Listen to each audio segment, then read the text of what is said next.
क्या कांग्रेस रिपीट होने जा रही है राजस्थान के अंदर, या फिर एक बार फिर से एंटी इनकम्बेंसी राजस्थान में हावी रहेगी? जो रिवाज चला आ रहा है वही बरकरार रहने वाला है क्या राजस्थान के अंदर?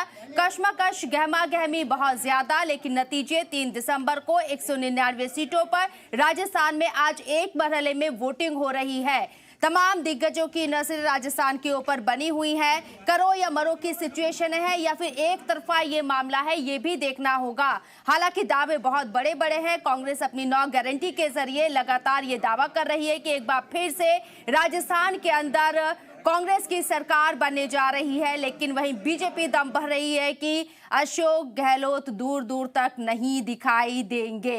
ये चुनावी समर है, नतीजे 3 दिसंबर को। इस मौजू पर बात करने के लिए हमारे साथ जो खास मेहमान चर्चा में शामिल हो रहे हैं उनका तारुफ आपसे कराना चाहूंगी। मोहसिन रशीद टोंग साहब, कांग्रेस स्पोक पर्सन हमारे साथ मौजूद है। इसके साथ ही अरविंद सिंह साहब, सीनियर बीजेपी लीडर, प्रोफेसर भुवन भास्कर जोशी साहब, समाजवादी पार्टी से स्पोक पर्सन, और इसके साथ ही अमिताभ कुमार साहब, political analyst, doctor Sunil Kaushik साहब, सीनियर जर्नलिस्ट।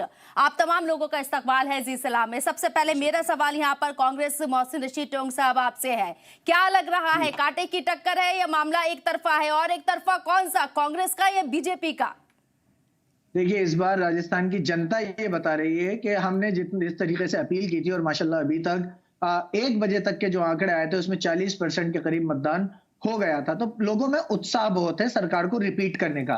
सीएम साहब की जो गारंटीज हैं, जो अशोक गहलोत की जो पॉलिसीज रही हैं, और सबसे बड़ी बात है कि कांग्रेस का जो पिछले 5 साल का कार्यकाल रहा है, चाहे उसमें आप कोरोना का टाइम देख लीजिए, उसमें भीलवाड़ा पैटर्न पूरे इंडिया में माना गया, तारीफ की गई उसकी।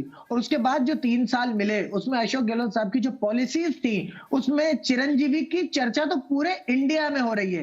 एक गरीब आदमी को आज की तारीख में अपने इलाज के लिए, बड़े से बड़े इलाज के लिए कहीं से ब्याज पे या उधार पैसा नहीं लेना पड़ता। चिरंजीवी है, गैस सिलेंडर है, बिजली है, ये सारी योजनाएं ऐसी है कि पब्लिक इस उत्साह में है, इस खुशी में है कि राजस्थान में अशोक गहलोत गवर्नमेंट रिपीट होना चाहिए। तो इंशाल्लाह ताला हमें पूरी उम्मीद है कि इस बार जो माहौल है, अशोक गहलोत सरकार रिपीट होती है तो रिकॉर्ड ब्रेक करेंगे। हालांकि बीजेपी अलग दावे कर रही है और खुद वजीर आजम नरेंद्र मोदी कह रहे हैं कि आप दूर दूर तक, यानी कि सीएम अशोक गहलोत दूर दूर तक दिखाई नहीं देने वाले हैं। अरविंद जी, क्या कहना चाहेंगे? मेहनत तो बहुत की है आपने, बहुत सारे स्टार प्रचारक भी हमें कैंपेनिंग के दौरान नजर आए।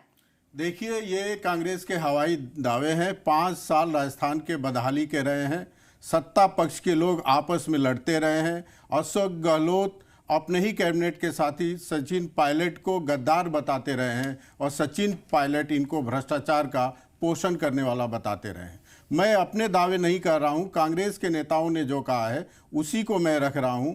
इनके कैबिनेट मिनिस्टर रहे राजेंद्र गुढ़ा का कहना है कि ठीक से जांच हो तो कैबिनेट के आधे लोग बलात्कार और भ्रष्टाचार के केस में अंदर जाएंगे।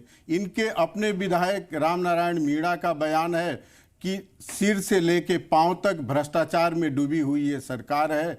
तो मुझे अलग से कुछ कहने की जरूरत नहीं है। जहां तक जनता से जुड़े इश्यूज हैं, महंगाई की बात करते हैं, राजस्थान में पेट्रोल आज के डेट में 110 रुपए है, और भारतीय जनता पार्टी की जो सरकार है गुजरात और उत्तर प्रदेश, वहां 96 है।